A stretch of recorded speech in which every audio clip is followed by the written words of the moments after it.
प्यासा पहले कुएं के पास आया करता था, आज कुआं चल के प्यासे के पास आया है। मेरी प्यास तो सिर्फ तुमसे शादी करने से है, तुम्हें अपना बनाने से है, तुम्हारी मांग में सिंदूर भरने से है। मिलन ऐसा होगा हमारा जैसे सारंगी और तबले का होता है।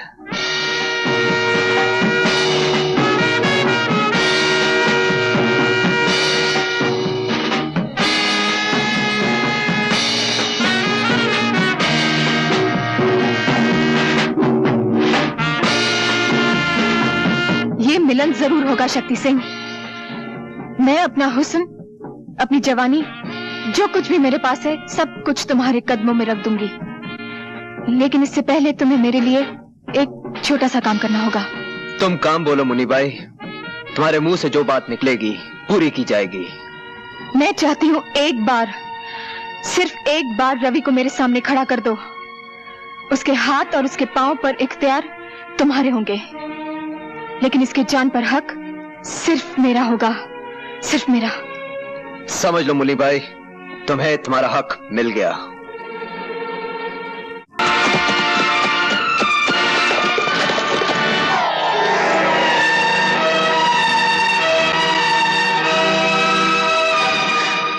रवि,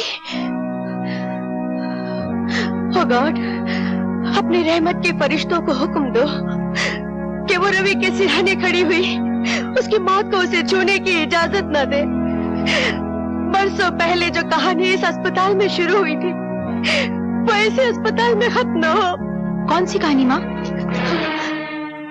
एक औरत की कहानी जिसकी शादी नहीं हुई थी और वो माँ बनने वाली थी। एक बच्चे की कहानी जिसे उसने जन्म दिया और उसे कह दिया गया कि उसका बेटा मरा हुआ पैदा हुआ है।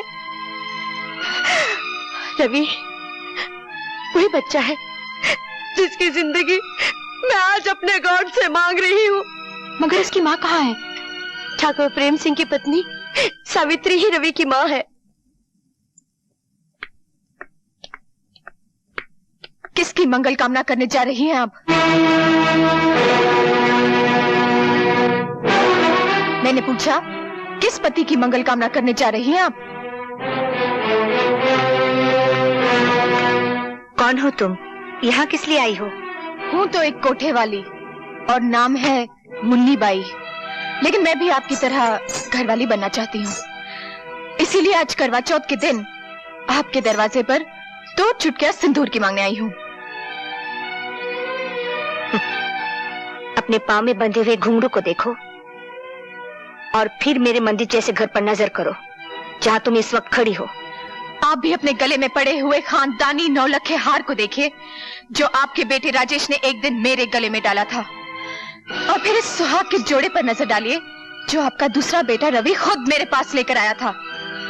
मैं आपके पास आज इसलिए आई हूँ कि आप अपने दोनों बेटों की शादी मुझसे करा दें। विश्वास रखिए, मैं उन दोनों की जिंदगी स्वर्ग बना दूंगी। चुप हो जाओ, शर्म नहीं आती तुम्हें ऐसी बातें करते हुए? मुझ जैसी बहू को 2 शादियां करने में शर्म कैसी, जब आप जैसी सास को शर्म नहीं आई एक शादी के बाद दूसरी शादी करते हुए? क्या बकवास कर रही हो? थोड़ा सा दिमाग पर जोर डालिए और याद कीजिए, एक विजय नाम का शूरवीर आपकी जिंदगी में आया था। ये झूठ है। तुमने और विजय ने चुपचाप शादी कर ली थी, क्या ये भी झूठ है? तुम्हारी एक औलाद भी हुई थी, क्या ये भी झूठ है? जिसे डॉक्टर और तुम्हारे बाप ने मरा हुआ करार दिया था, क्या ये भी झूठ है? क्या चाहिए तुम्हें? सबसे पहले मुझे ये खानदानी 9 लखा हार चाहिए जो अब भी आपके गले की शोभा बना हुआ है, और फिर वो तमाम जेवर चाहिए जो आपने अपने आने वाली बहुओं के लिए तिजोरी में बंद कर रखे हैं। खबरदार मुन्नीबाई, अगर इस हार को हाथ लगाने की कोशिश की तो तुम्हारे हाथ काट दूंगा। जिनके घर शीशे के होते हैं वो दूसरों के घरों पर पत्थर नहीं फेंकते ठाकुर साहब। अगर हाथ काटने ही है तो अपनी बीवी के काटिए जिसने आपकी नाक कटा रखी है, जिसने आपको धोखा दिया है। निकल जाओ यहाँ से।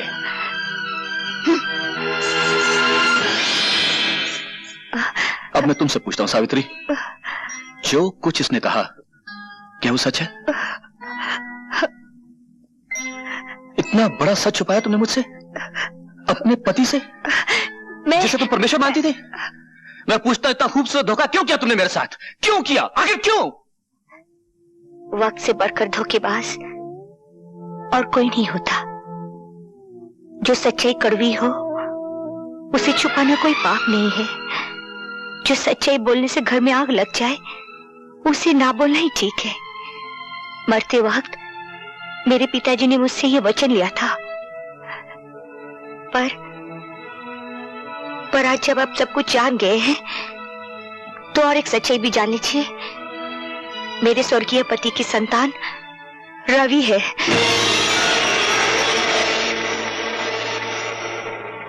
पर मैं आपके चरणों की सौगंध खाकर कहती हूँ, ये जानती हुई कि रवि मेरा बेटा है, मैंने उसे आज तक बेटा कहकर पुकारा नहीं। माँ के सामने बेटा हो और माँ उसे गले से ना लगाए, ये कोई छोटी बात नहीं है। बड़े बड़े कारनामे हैं तुम्हारे, छोटा काम तो तुमने कभी किया ही नहीं ना। मेरे बेटे राजेश को जानबूझकर इतना प्यार दिया कि वो गलत रास्ते पे चला जाए। ममता का नाटक करके जहर दिया तुमने उसे, और एक माँ होकर धीरे धीरे उसे गुनहगार बना दिया, और फिर अपने असली बेटे को एक देवता के रूप में मेरे सामने पेश कर दिया। ये सच नहीं है। मैं जिंदा नहीं छोड़ूंगा तुम्हें। बाबूजी!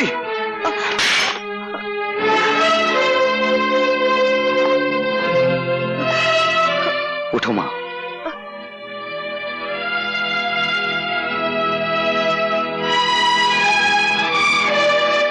भगवान की निगाहों के सामने कोई गिरा हुआ नहीं होता। बाबूजी, पहाड़ से फेंका हुआ आदमी शायद बच जाए, लेकिन नजरों से गिरा हुआ आदमी कभी नहीं बचता। और आज आप मेरी नजरों से गिर गए। रवि, मैं इतना ऊंचा नहीं सुनता कि गिरे हुए आदमी की बात ना सुन सकूं। मेरी मां कितनी महान है, आपकी मर्यादा रखने के लिए इसने कितना बड़ा त्याग किया है। कोई मां अपने बच्चे से दूर नहीं रह सकती, लेकिन मेरी मां ने वो करके दिखाया है कि सारी नारी जाति को गर्व होना चाहिए। नीच कमीने मेरे ही टुकड़ों पर पलता और मुझसे ज़बान लड़ाता है।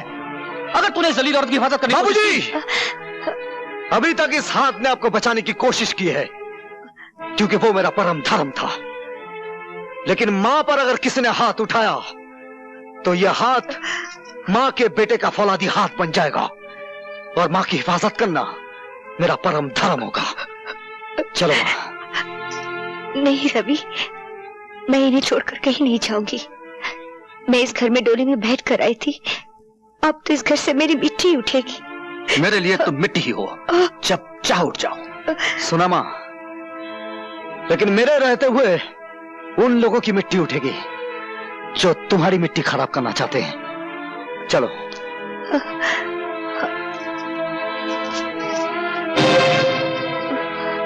क्षमा और दया का दान तुम्हें इन दरवाजों से नहीं मिलेगा मां।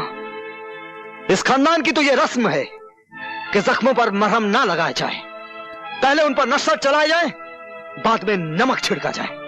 आओ आओ।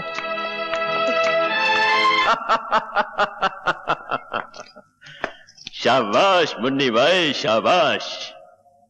बरसों के बाद आज वो दिन आ गया है बेटे, जिसका हमें इंतजार था। लोहे की वो दीवार चकनाचूर हो गई है जो आज तक प्रेम सिंह को मुझसे बचाती रही। आज हम सबको अपना अपना हिसाब चुकता करना है।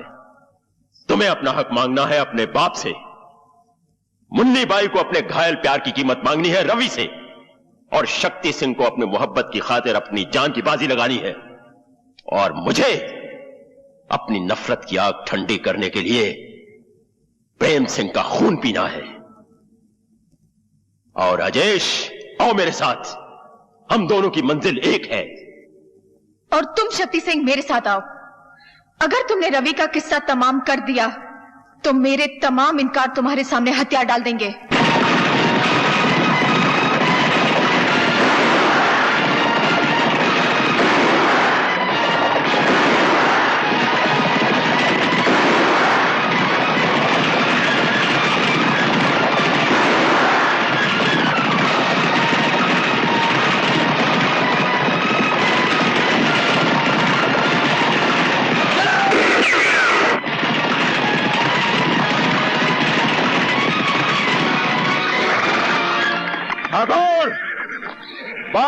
चल और सामना कर अपनी मौत का, जिसने तुझे बरसों ढूंढा है और आज तेरे दरवाजे पर आ पहुंची है। ये क्यों नहीं कहता कि तू खुद मौत के दरवाजे पे आ गया है?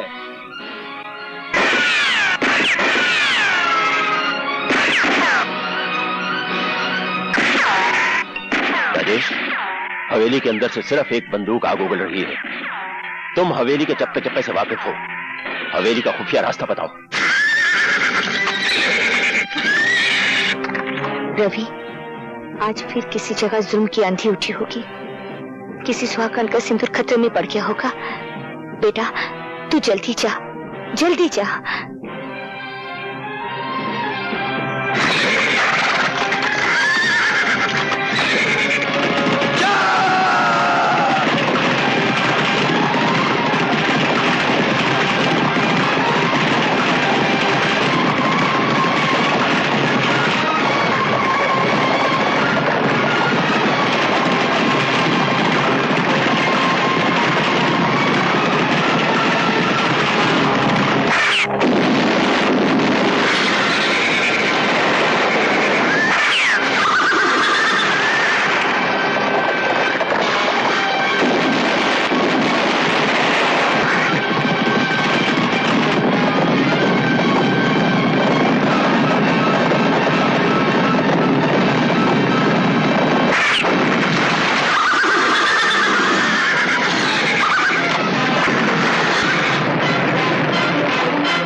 पानी, पानी, पानी।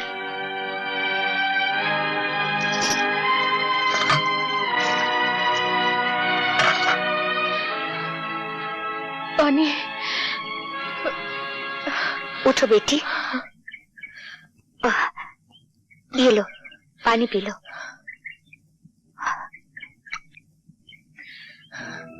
आपने मुझे बेटी कहा? और क्या कहती बेटी? लोगों ने मुझे सैकड़ों नामों से पुकारा है। किसी ने वैश्या कहा, रंडी कहा और कोठे वाली कहा है, लेकिन आज तक इतने प्यार से किसी ने मुझे बेटी नहीं कहा। बेटी, लोगों ने हमें ये सब नाम दिए हैं और इन लोगों ने हमें पत्नी भी कहा, बीवी भी बनाया, बहन भी बनाया।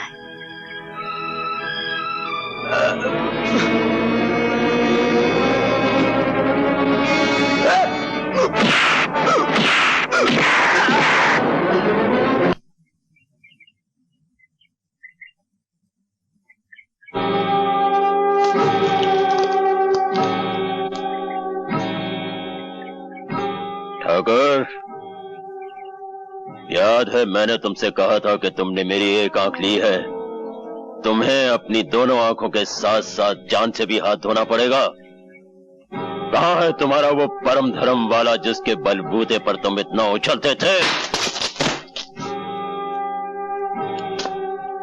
इंतकाम की जो भट्टी मैंने अपने सीने में परसों से तपाए रखी है, मैं चाहता तो था कि उसके अंगारे अपने हाथों से तुम्हारे बाप के मुंह पर उड़ेल दूं।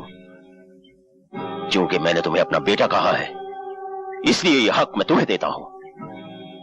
ये लो पिस्तौल और उतार दो सारी की सारी गोलियां अपने बाप के सीने में, जिसने तुम्हें जायदाद नहीं दी, दौलत नहीं दी, बाप का प्यार नहीं दिया, दी है तो सिर्फ मुंह भरकर गालियां और जमाने भर की ठोकरें। चलाओ गोली और खत्म कर दो इस बाप बेटे के झूठे नाटक को हमेशा के लिए।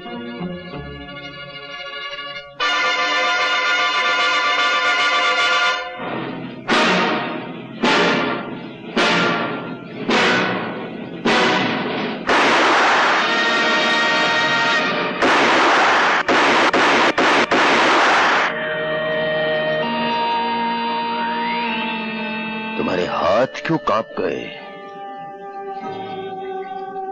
सांस क्यों उखड़ गई? हाँ? ओह, समझा। शायद वो बुज़दिली तुम में वापस आ गई है जो तुम्हें अपने बाप से खून में मिली थी। जा जाकर बैठ जा अपनी बाप की गोद में। राजेश, राजेश।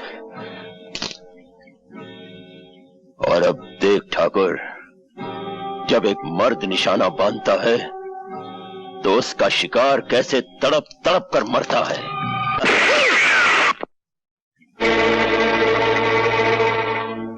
एक आंख के अंधे, अपने दोनों कानों से सुन। यह तेरी तीसरी और आखिरी गलती है। अब की बार मैं तुझे माफ नहीं करूंगा। अपने कुत्तों से कह दे अपने बंदूकें फेंक दे, वरना एक गोली तेरे सीने में उतार दूंगा। बंदूकें फेंक दो।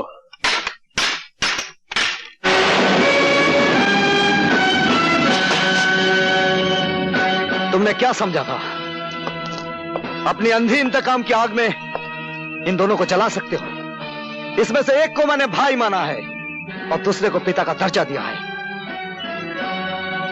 अबे वो 2 नंबर के बेटे, तू ये कैसे भूल गया कि इसने तेरी मां को धक्के मारकर घर से बाहर निकाला था और इसी ने कहा था कि तू इसका नहीं किसी राहगीर का तोहफा है। मैं एक बहादुर बाप की यादगार हूं जिसने अपनी जान दे दी सुहागनों को बचाते हुए। ये मेरे पिता ना से ही, लेकिन मेरे मां के सुहाग हैं और उनके सुहाग को बचाना मेरा परम धर्म है।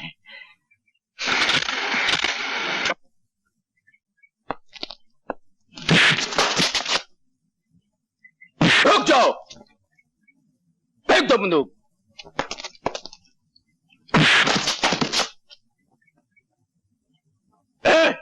बांध दो इन हरामखोरों को। मैं तुम्हें मामूली मौत नहीं मारूंगा, मैं तुम्हें जिंदा जला के मारूंगा।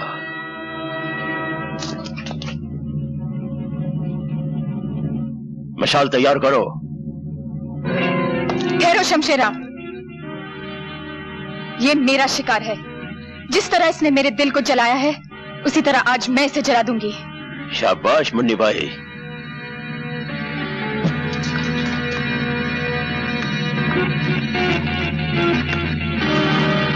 रवि, जला दे जलाने वाले को।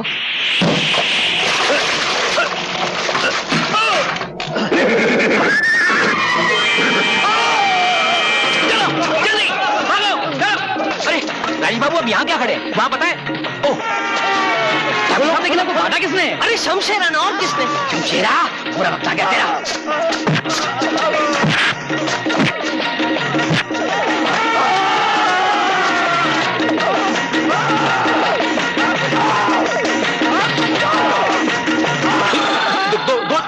दोने मारने का, एक आदमी को दोने मारेगा। मेरे को मारेगा? नहीं, तेरे को साथ में लेके जाऊंगा। साथ में लेके जाएगा तेरी। अबे छोड़। ए डकुआ, औरत पे हाथ उठाता है? अरे हिम्मत है तो मुझसे लड़। ये अरे